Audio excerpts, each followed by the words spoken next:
Buenos días a todos.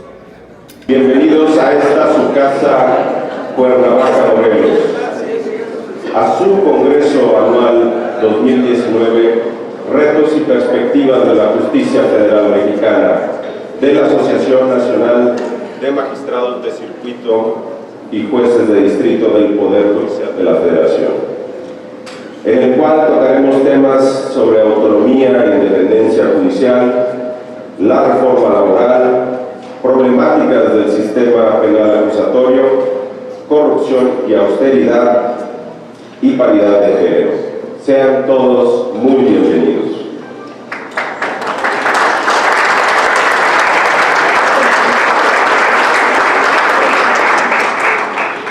Cedo el uso de la palabra para el mensaje inaugural al magistrado Luis Vega Ramírez, director nacional de la Asociación Nacional de Magistrados de Circuito y Jueces de Distrito del Poder Judicial de la Federación.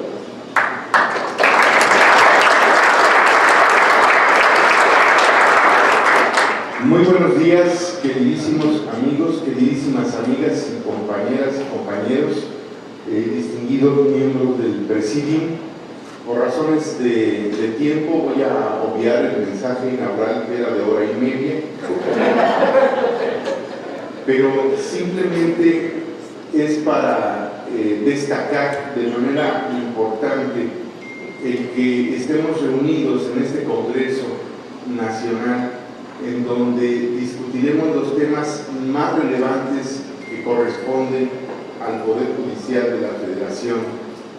Estamos envueltos en un ámbito político, académico y desde luego, y de manera fundamental, jurisdiccional, en el que tenemos que dar respuestas a la sociedad de una manera más ágil, más transparente, más efectiva, y en donde las reflexiones que surjan de aquí, con estos 5 ejes temáticos que nos congregan, que es justamente independencia y autonomía judicial, la reforma laboral, las problemáticas del nuevo sistema de justicia penal acusatorio, paridad de género y austeridad y corrupción, son los que están llamando nuestra atención y exigen de nosotros también respuestas. En esta ocasión, el Congreso se ha abierto para académicos de la talla de quien hoy inaugura con una gran conferencia magistral, como es el doctor Pedro Salazar Ugarte, reconocido por todos nosotros en el ámbito nacional e internacional, y también jueces, magistrados, ministros, consejeros, organismos no gubernamentales, y también todos los que quisieron y pudieron participar para compartir con nosotros sus reflexiones. Dando estas muy breves palabras, les doy la más cordial bienvenida, y si me permiten nos ponemos de pie para dar el mensaje inaugural.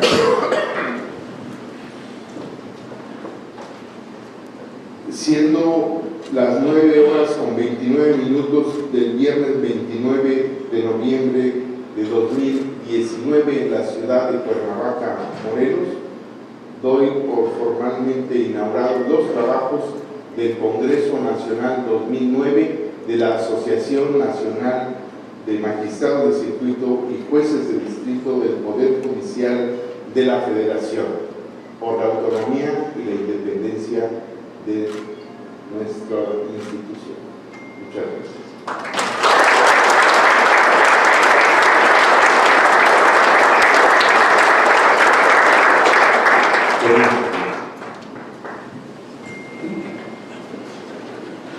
Muchas gracias, magistrado Luis Vega Ramírez. A continuación, escucharemos la conferencia magistral del doctor Pedro Salazar Ugarte, director del Instituto de Investigaciones Jurídicas de la Universidad Nacional Autónoma de México. Bienvenido, doctor. Muchas gracias, muy buenos días tengan todas y todos ustedes. Yo tampoco hablaré hora y media, magistrado Vega. Muchas gracias, magistrado, en verdad, por la invitación y la oportunidad de estar el día de hoy con ustedes. Para mí es un honor, juezas, jueces, magistradas, magistrados, En verdad, gracias además por la diferencia que supone hacia el Instituto de Investigaciones Jurídicas, que en su reunión anual, en su Congreso Nacional, pues me hayan invitado a mí a compartir algunas ideas con ustedes. Lo que pensé y lo que les propongo para estos minutos, que serán tal como está en el programa, digamos 20, 25 minutos no más, es una serie de reflexiones sobre algunos de los que considero los retos más relevantes del presente para nuestra profesión. Ustedes se dedican obviamente a la dimensión jurisdiccional, que es sin duda uno de los ámbitos de desarrollo profesional de las y los abogados más importantes en cualquier sociedad y sobre todo en cualquier estado constitucional. Yo me dedico al ámbito académico, a pensar, digamos, desde la academia el derecho y a pensar desde la academia el trabajo que también ustedes desempeñan, y lo que identifiqué o lo que les propongo son algunos retos que creo que son compartidos, digamos, para la judicatura, pero también para la academia y sin duda también para el foro, para la práctica jurídica. El primero es muy obvio y es muy evidente y es muy clásico, pero creo que siempre hay que reproponerlo, repensarlo, reconsiderarlo en los distintos contextos. A mí me gusta mucho referir a este profesor alemán, Dieter Nolen, que dice con mucha razón que el contexto hace la diferencia. Un mismo problema, un mismo tema en un contexto distinto nos obliga a pensarlo de manera distinta. Y el primer tema que a mí me convoca a pensar y a compartir con ustedes tiene que ver con la relación clásica entre el derecho y el poder. Norberto Bobbio decía, creo que con razón, que derecho y poder son dos caras de la misma moneda, y pensaba en ese caso en el poder estrictamente político, en el poder, digamos, público relacionado precisamente con la institucionalidad estatal. Y pues tenía, creo que muy claro, esa lógica de que el derecho sin el poder pues es simplemente una carta de buenas intenciones, y el poder sin el derecho es simplemente un asunto, digamos, de arbitrariedad y de fuerza pura. Y en el equilibrio de los estados constitucionales, la gran pregunta en la relación derecho y poder tiene que ver con cuál de los dos elementos de la ecuación coordina al otro, orienta al otro y se impone al otro. En los estados constitucionales lo que queremos las y los abogados, lo que pretendemos, a lo que aspiramos y que lo que suponemos es que es el derecho el que va orientando a la variable del poder, y que en efecto el derecho sirve como un instrumento civilizatorio y como un instrumento limitador y como un instrumento orientador del poder. Pero en realidad las tendencias del poder, y esto lo han trabajado muchos teóricos, yo sé que esto todo lo hemos estudiado, lo hemos pensado desde Kelsen hasta Weber, Ferrayol, en fin, en realidad los poderes tienden a desvincularse del derecho. La tendencia que tiene cualquier poder es la de encontrar la manera en la cual los límites, la orientación y las contenciones que el derecho requiere imponer sean superados. Y esa es una tendencia que no depende de una coyuntura en particular, ni de un momento político en concreto, ni de un gobierno en específico, sino de una ecuación teórica que es inevitable en cualquier contexto. Y creo que eso merece la pena que lo reflexionemos. Yo pensaba en dos casos, y perdonen que traiga casos de coyuntura, pero la coyuntura sirve para pensar la teoría, porque es la que nos ayuda un poco a expresar. Pensar en uno nacional y en uno internacional, y de actualidad indiscutible, es decir, de los que están o estaban en prensa, porque a la velocidad con la que estamos viendo hoy, las cosas llegan a la prensa y desaparecen en 2 días. Pienso en el caso, y más allá, no estoy haciendo una valoración política, de crítica política, estoy haciendo una crítica, por supuesto, no puedo decir, pero pensemos en el caso de la designación del actual titular de la Comisión Nacional de los Derechos Humanos. Es un muy buen ejemplo en el cual la lógica del poder se impuso a la lógica del derecho. Y ahí eso es verificable, punto. O sea, hay un pronunciamiento por parte del titular del Poder Ejecutivo favoreciendo una de las personas que habían, digamos, sido integradas en una terna, y a partir de ese pronunciamiento hay una operación de carácter política que se vale, es la naturaleza de un Estado democrático y constitucional, tienen mayorías, lo que ustedes quieran, pero ¿qué pasa por encima del derecho? Pasa por encima del derecho porque lo que todos vimos, lo que todos constatamos fueron que al menos 2 dimensiones jurídicas fueron simple y sencillamente avasalladas. La que tenía que ver con una cosa muy técnica, el conteo de votos. ustedes son abogados, abogadas, juristas, magistrados, magistradas, el conteo de votos es una cuestión que tiene que ver con una cuestión no interpretable, es una regla. O sea, no es una norma de la cual hay que desentrañar el significado a través de una interpretación conforme y filosófica. No. Es una regla. Es una regla verificable a partir de un dato empíricamente constatable. ¿Se cumple o no se cumple la mayoría calificada? Bueno, pues vimos que no se cumplió la mayoría calificada y vimos que el conteo de votos fue, digamos, alterado. Bueno, tiene la violación de una regla objetiva, ¿sí? Y por el otro lado tiene la violación de un requisito. Usted no puede ser dirigente de una organización política y aspirar al mismo tiempo, al menos de que haya pasado un ámbito temporal determinado, al cargo de titular de la Comisión Nacional de los Derechos Humanos. La regla jurídica, déjenme decirlo así, fue avasallada por el poder político. Es un buen ejemplo de la dinámica de derecho y poder y de cómo el poder intenta, busca y a veces logra simple y sencillamente superar al derecho, desvincularse del derecho y salirse del marco normativo. El otro ejemplo, déjenme decirlo, es internacional. A mí me gusta mucho mirar la realidad política de otros países. Soy abogado, soy constitucionalista, pero también tengo de formación de teórico de la política, digamos. El caso del presidente Evo Morales, expresidente Evo Morales, hoy asilado en México y más allá del asilo. Es muy interesante para estudiar también la relación derecho y poder. En una primera instancia es electo democráticamente, además con una mayoría muy grande para un primer periodo que le permite aspirar a un segundo, porque la regla constitucional de Bolivia, de una constitución que además reforman ya en su presidencia en 2008, lo permite. A partir de ahí lo que va a empezar va a ser un juego de derecho y poder. Derecho y poder. Porque el presidente Evo Morales va a aspirar a continuar en el poder a pesar del derecho, déjenme decirlo así. Y en el último tramo, lo que sucede es una cuestión en la cual derecho y poder se combinan y de todos modos el poder presidencial se impone, porque hay un referéndum popular en el cual el presidente somete a consideración, porque así lo establece la Constitución boliviana, de la población de Bolivia la posibilidad de aspirar a un nuevo mandato. Lo que está proponiendo es, a través de una lógica política, modificar una regla jurídica que lo habilite para ser candidato. Y la parte interesante es que dicen que no.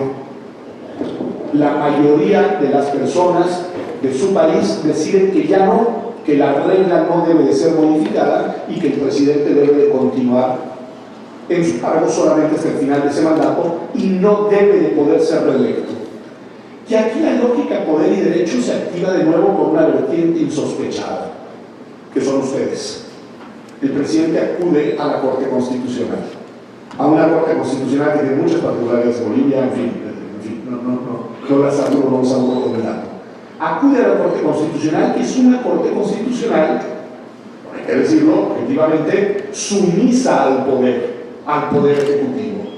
Y lo que hace la Corte Constitucional lo habilita para contender para una nueva elección, con un argumento de lo que yo llamo garantismo espurio. Voy a tener eso en el segundo punto, el garantismo espurio, que es una pretendida argumentación pro derechos que es jurídicamente fraudulenta. Lo que sostienen es que es un derecho humano contender por una nueva ocasión para el cargo presidencial por encima de las reglas, y que si no se le permitía ser candidato de nueva cuenta se le estaba vulnerando el artículo 25 de la Convención Americana en materia de derechos políticos. Ese es el argumento. Garantismo espurio. Bueno, con ese argumento lo habilitan para contender de nuevo. Contiene, como todos y todos vimos hace unas semanas, hay además un problema de nuevo, derecho y poder. Un problema de respeto a las reglas del conteo de los votos. Se suspende la madrugada del conteo de los votos, pasan unas horas y se amanecen las y los bolivianos con la noticia de que había sorpresivamente ganado con 10 puntos de diferencia. Bueno, hoy está asilado en México. ¿Sí? Es importante pensar en esa dinámica de la relación entre el derecho y poder en los distintos contextos, en las distintas coyunturas y en las distintas realidades. No voy más al contexto nuestro porque lo que quiero dejar es la reflexión y no mi opinión personal particular sobre el tema. Y además, y con esto cierro este primer punto, no pensemos solo en el poder político, pensemos en las vicisitudes y complejidades de la relación entre el derecho y los poderes. El poder económico, el poder ideológico, que hoy diríamos es el poder mediático, pero también el poder religioso, que ha tenido y ha cobrado mucha fuerza en los últimos años, erosionando nuestro principio de la laicidad constitucional como elemento de identidad nacional. Y también, por supuesto, los poderes que Ferrayol le llamaría poderes salvajes, pensando no en los institucionales, sino también en los poderes criminales. Bueno, en todas esas dimensiones el derecho tiene una interacción, tiene una tensión y tiene algo que decir con relación al poder. Segundo eje temático, lo digo muy breve, además de que hay muchos magistrados, magistradas, jueces, juezas penalistas, y yo en esto lo doy con tiempo, porque yo soy constitucionalista, o al menos a ver, genuinamente, lo digo en serio, recuperar la lógica del garantismo en un Estado constitucional. No les voy a aburrir con la parte muy teórica, muy densa, ferrayoliana del origen, pero el garantismo surge de ustedes, surge de un movimiento de la magistratura en Italia, y sobre todo surge de los penalistas, que miran al derecho penal y entienden que la lógica del punitivismo, del inflacionismo penal, de la demagogia penal es contradictoria con un Estado constitucional basado en la garantía de los derechos. Y desde ahí impulsan una serie de iniciativas que se van a traducir en la serie académica en Delito Rayón, el gran libro de Ferrayol y 89, pero que en realidad lo que van a hacer es transformar la manera de mirar el instrumental jurídico para coordinar y para orientar la convivencia. Lo siento por las y los penalistas, pero la idea es que el derecho penal dejara de ser el instrumento protagónico y otros instrumentales jurídicos fueran los elementos prioritarios a la hora de imaginar al Estado constitucional. Y es ahí donde los constitucionalistas, que también aquí hay muchas y muchos, cobran un protagonismo especial. Y es ahí en donde tiene lógica eso del artículo primero constitucional que llega a nuestra Constitución en 2011, de colocar a los derechos de las personas en el eje central de la ecuación. Bueno, vamos mal. Ustedes van a trabajar aquí y van a estudiar, me hubiera encantado poderme quedar, pero quiero aprender. Sobre los problemas, dijeron, del sistema penal acusatorio, 2008, ya pasó una década, etc. A mí, lo digo desde la teoría, no sé, me gusta mucho la frase de Mancini, digo lo que pienso porque igual me voy a morir, decía Mancini, me parece muy generoso. La reforma del artículo 19 constitucional, en esta administración, en la que elevan a rango constitucional una serie de figuras, porque ni siquiera, y aquí los penalistas, discúlpenme, ni siquiera son tipos penales taxativamente bien redactados, son figuras, uso de recursos públicos para fines electorales, robo de hidrocarburos, robo de casa de habitación, robo de, en fin, figuras mal redactadas, que conllevan prisión preventiva oficiosa, es un retroceso a 1215. ¿Por qué se retó a 1215? La Carta Magna, artículo 39. La Carta Magna, artículo 39, que es el corazón del Estado constitucional de derecho, así el germen del que surge esa idea del habeas corpus, del amparo, etc. Lo único que pedía es que nadie puede ser privado de su libertad sin ser presentado antes ante ustedes, ante un juez. Así de básico. Pero para que el juez juzgue, no para que oficiosamente dicte una medida draconiana como es la prisión preventiva.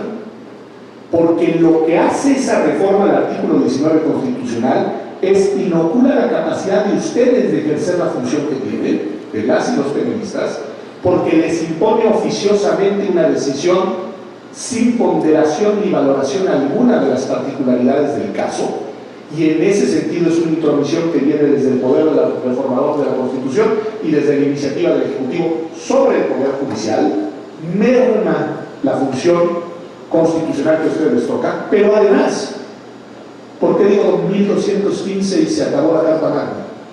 Porque lo elevaron a la Constitución. Y al elevarlo a la Constitución lo blindaron de cualquier control jurisdiccional. Y en esa medida, salvo que nos vayamos a la Corte Interamericana, o salvo que ustedes abran y deberían de abrir la discusión del control de constitucionalidad sobre reformas constitucionales. Y yo sí creo que es un tema que deben de colocarlo sobre la mesa en serio. Pero además con ese artículo, con ese, yo lo había sucedido desde hace años con el tema de la radio. No se esperen a que la Corte Interamericana en 15 años tome una decisión diciéndonos lo evidente. La prisión preventiva es inconvencional y es, en ese sentido, es inconvencional, porque es inconvencional. O sea, eso cualquier decisión de la Corte lo dice. Pero además es incompatible con la noción de un Estado constitucional de derechos. El artículo 19 es incompatible con el primero. Yo la verdad creo que lo deberían decir. Y creo que deberían de correr el riesgo de decidir en esa dirección. Y lo lamento porque nuestra Constitución no tiene cláusulas pétreas y no es una Constitución que tenga claramente normas constitucionales, supraconstitucionales. Me queda claro. Van a tener que hacer un ejercicio interpretativo, pero creo, en verdad, que el país necesita que lo haga.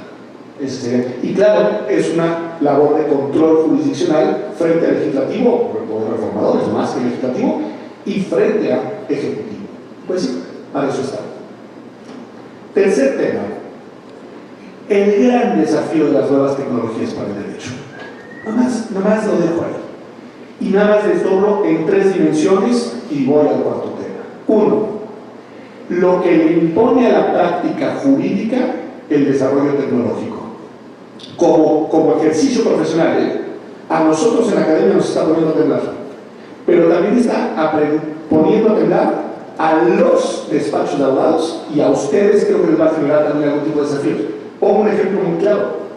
Hoy hay programas tecnológicos que son 1000 veces mejores que el mejor pasante que se puedan imaginar jamás para detectar precedentes y para predecir decisiones. Yo no soy de redes sociales, yo no sé usted, yo no soy, pero voluntariamente, no tengo Facebook, no tengo Twitter, no tengo Instagram, no nada de eso, voluntariamente, una decisión mía, pero me encanta leer de tecnologías. Si ustedes tienen redes sociales, y si no se lo vayan a notar, sus hijos seguro tienen, sus sobrinos, en fin, ¿verdad? Y les gusta a sus hijos y a sus sobrinos poner likes, ¿eh? Cuando lleguen al like número 100, se genera un algoritmo personalizado para ustedes que predice las decisiones que ustedes van a tomar mejor que su esposo o esposa, pareja o pareja. Que pueden tener 50 años casados y no, es que lo conozco y sé qué va a decir, ¿no? Pregúntale al algoritmo. Llévenlo al terreno de la justicia, llévenlo al terreno de las decisiones jurisdiccionales y vean el potencial que tiene un instrumento de carácter analógico para ir orientando a los usuarios del derecho frente a las decisiones jurisdiccionales. Ahí tienen un desafío, tenemos un desafío enorme. 2, lo desdoblo en otra dimensión. ¿Qué tan capaces somos los juristas de regular el mundo tecnológico hoy? ¿Qué tan capaces somos de regular algo que es progresivo, exponencial, creciente y que nos lleva 3 pasos de ventaja y que tiene que ver con nuestros derechos? Privacidad, honor, buen nombre, propiedad, en fin, hay algo ahí que además es un fenómeno de carácter global. No es algo que un Estado nacional va a regular bien las nuevas tecnologías, ¿no? Y aquí lo desdoblo en mi tercer punto sobre este tercer punto, que es, yo no lo sabía, no sé, les digo, me gusta leer mucho. Esta organización, empresa, compañía Highway China, que va y le dice al presidente de los Estados Unidos, Donald Trump, que llevamos 2 años de ventaja en desarrollo tecnológico, lo cual hace temblar al señor Donald Trump, que se va a Francia volando inmediato y dice a Macron, no le compre nada a Highway, cómprenos solamente a nosotros, a lo cual Macron inteligentemente dice, tú estás loco, si ahí es donde está el desarrollo tecnológico. Bueno, esta compañía va a sacar esta cosa de la que ya oímos, que yo todavía no sé para dónde va, la famosa 5G. Nuestros teléfonos hoy son 4G. La 5G parece que es un salto exponencial increíble. O sea, lo que nosotros pasamos del 4 al 5,5 pasan millones. Bueno, la parte interesante para el derecho y para preguntarnos sobre el derecho es que son los chinos y no los europeos ni los americanos los que lograron llegar a esto y están desarrollando esto porque no tienen leyes en materia de datos personales, de protección a la privacidad ni de propiedad intelectual. Es decir, el poder de la tecnología, para regresar al primer punto, se desvincula del derecho y puede tener los avances que está teniendo, alguien diría gracias, yo diría a pesar de que no tiene un marco normativo que lo contenga. Y piensen porque hay una paradoja ahí, porque resulta entonces que el derecho es un instrumento conservador frente al mundo y el potencial del desarrollo tecnológico. Y si esto lo llevan al terreno de la inteligencia artificial, entramos por unos vericuetos bien complicados. Porque la inteligencia artificial va a desafiar lo que somos, y va a desafiar cómo nos relacionamos, y va a desafiar cómo convivimos, y va a desafiar cómo vivimos, e incluso va a desplazar profesiones y probablemente en buena medida una parte de la nuestra. Bueno, hay algo ahí. Lo único que yo les decía, les quiero traer 6 grandes desafíos para el pensamiento jurídico. Derecho y tecnologías, sin duda, es una enorme. Cuarto, el tema de la interdisciplina. Este es mucho de nuestro mundo, del mundo de la academia. Nos está quedando corto el derecho para comprender los fenómenos jurídicos. Las y los abogados o nos hacemos más cultos en otras disciplinas o no vamos a ser capaces de comprender la complejidad de las decisiones que tenemos que tomar. Y sobre todo, ustedes y nosotros. Ustedes y nosotros, o sea, academia y judicatura. Tenemos que ser capaces de entender que los fenómenos que estudiamos, que analizamos, sobre los que ustedes deciden, sobre los que yo escribo, tienen una dimensión jurídica, pero que inevitablemente interactúa con la política, con la economía, con la sociología, con la demografía, con la antropología, etc. Les dejo 2 temas, 2 así. Desaparición forzada de personas y migración. 2. Quien crea que va a entender desaparición forzada de personas solamente con la ley general contra la desaparición y las sentencias que ustedes han emitido, no está entendiendo nada. La desaparición forzada nos obliga a pensar desde la perspectiva histórica, antropológica, cultural, sociológica, politológica, etcétera, etcétera, etcétera. Exactamente lo mismo que los fenómenos migratorios. Y son 2 de los grandes temas de nuestro tiempo, ¿no? 2 de los grandes desafíos de nuestro presente, junto con todas las terribles violencias. Entonces, creo que sí debemos, como gremio, estar más dispuestos a dialogar con otros gremios y a pensar desde otros enfoques, para ser mejores abogadas y abogados. La gran paradoja es esa. Para ser el mejor abogado hoy, no debes de ser especialista solo en derecho. Y sobre todo si vas a ser juez o académico. El académico que yo les venga a contar aquí lo que dice el artículo 2 del Código Penal del Estado de no sé qué, ¿no? Mejor explíquenos cómo llegó ese artículo ahí, por qué está ahí, qué implicaciones tiene, qué interpretaciones hay, cómo impacta en la sociedad y cómo lo utilizan las personas. Ahí hay un gran desafío. Siguiente y quinto tema. Se lo decía la magistrada y se lo cumplo. Entendamos los abogados y las abogadas los retos del presente. El derecho es cultura. El derecho es un instrumento artificial que utilizamos los seres humanos para coordinar la convivencia en sociedades complejas. Muy bien, está bien, es un instrumento artificial para eso. Pero ese instrumento artificial refleja la cultura de un momento histórico determinado. Y refleja la cultura y al reflejarla, la reproduce. Por eso los abogados y las abogadas nos dicen que somos conservadores. Somos de alguna manera conservadores. Marx nos estudió muy bien y nos denunció muy bien. Pues al final ustedes son los que salvaguardan el status quo, el estado de cosas, porque lo que están salvaguardando es un arreglo normativo que es el reflejo de un acuerdo de poder y de cultura. Cuando cambias la norma, incides en la cultura. Les pongo un buen ejemplo, pueden estar de acuerdo o no, pero este es buen ejemplo y de la Suprema Corte y, en fin, matrimonio igualitario. Cuando uno ve una definición de Código Civil que dice matrimonio es la unión entre un solo hombre y una sola mujer que tienen como fin la preservación de la especie y la ayuda mutua, está leyendo cultura. Y cuando de repente un juez o un poder legislativo, como a mí, cambia la norma y dice, no, el matrimonio es la unión de dos personas para lo que ellas quieran.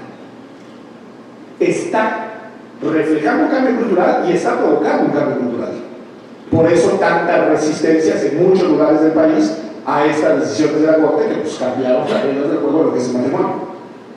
Pueden estar de acuerdo o no es mi intención provocar por ahí, mi intención es simplemente afirmar la tesis de que el derecho es cultura y es reflejo de cultura. Bueno, leamos los tiempos. Y si hay algo que tenemos que leer de los tiempos, es el reclamo que viene desde los, porque son plurales, feminismos. Si no somos capaces de entender el desafío que nos proviene venturosamente desde las voces, sobre todo de mujeres y sobre todo jóvenes, a la estructura patriarcal en la que estamos paradas y parados, no vamos a ser capaces de hacer del derecho el instrumental útil para seguir coordinando la convivencia. Y lo digo sin exageraciones, y lo digo desde donde estoy. Christian Gromberg tiene un maravilloso curso que se llama, y voy a terminar el tiempo, 4 minutos. Tiene un maravilloso curso que se llama Detox de Masculinidades. Me parece genial. Y yo lo fui y lo tomé y me manda.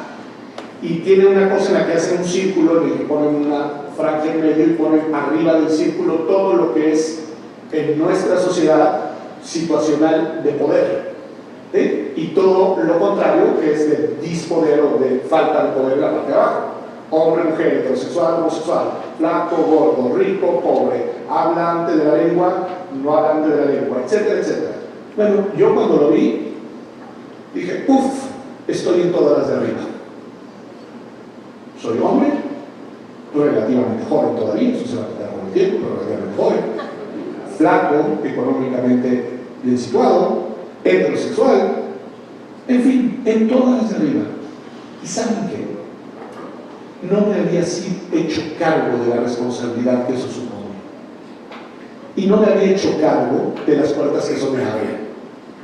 No me había hecho cargo de que a mí no da un restaurante, creo que en el mundo, en el que no me den una mesa. Y no hay un banco en el que no me digan, señor, usted pase por acá. Es que, en fin. No me había hecho cargo de que yo entro al mundo con ventaja. Eso es lo que reclaman los feminismos. Reclaman una situación que no solo es de mujeres, es de la multiplicidad de diversidades en las cuales la estructura patriarcal en la que estamos situados, a algunos nos pone en una situación privilegiada y a otros en una posición de desventaja absoluta. ¿Y saben cuál es el instrumental que reproduce y mantiene eso? El derecho. Así que más nos vale dar una repensadita al instrumental jurídico de manera radical y de fondo, como gremio, porque además nuestra responsabilidad es esta, y es hoy. Siguiente punto, y con esto estoy cerrando. El gran sueño de Kant, de Kelsen, en fin, era cómo hacer que el derecho fuera un instrumento a través del cual se consiguiera la paz. La paz a través del derecho. El derecho como instrumental pacificador de la tensión, de la conflictividad, de la violencia latente en cualquier sociedad compleja. No lo estamos logrando. María Zambrano decía, conciencia histórica y responsabilidad histórica. Tomemos conciencia, porque nosotros somos las y los juristas de nuestro tiempo histórico. Y estamos fallando. Creo que esa es una reflexión que debemos de tomar con una enorme seriedad, porque nuestra profesión no es cualquiera. Nuestra profesión tiene una misión social y no la estamos cumpliendo. Ojalá seamos capaces de hacerlo bien y pronto, porque nuestra sociedad no lo reclama. Muy buenos días y en verdad muchas gracias por el honor de haber estado con ustedes.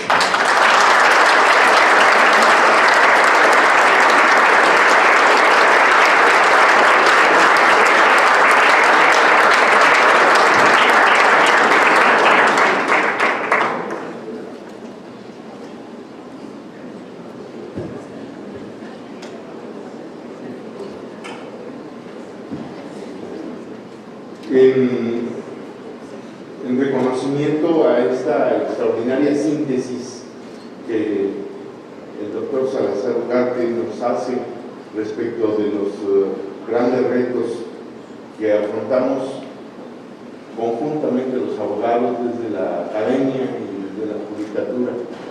Agradecemos mucho su presencia, su tiempo y sus conocimientos, doctor. Y me permito, a nombre de todos los compañeros del país que nos siguen por videoconferencia, quienes están aquí presentes, entregarle este reconocimiento a nombre de la Asociación Nacional de Magistrados de Circuito y Jueces del Distrito del Poder Judicial de la Federación, al señor doctor Pedro Salazar Ugarte, director general del Instituto de Investigaciones Jurídicas de la UNAM, uno de nuestros orgullos nacionales, por su destacada participación como conferenciante en el Congreso Anual 2019 con el tema Retos y Perspectivas de la Justicia Federal Mexicana, 29 de noviembre, Cuernavaca, Morelos, por la unión y superación como medio para mejorar la implementación de justicia. Muchas gracias.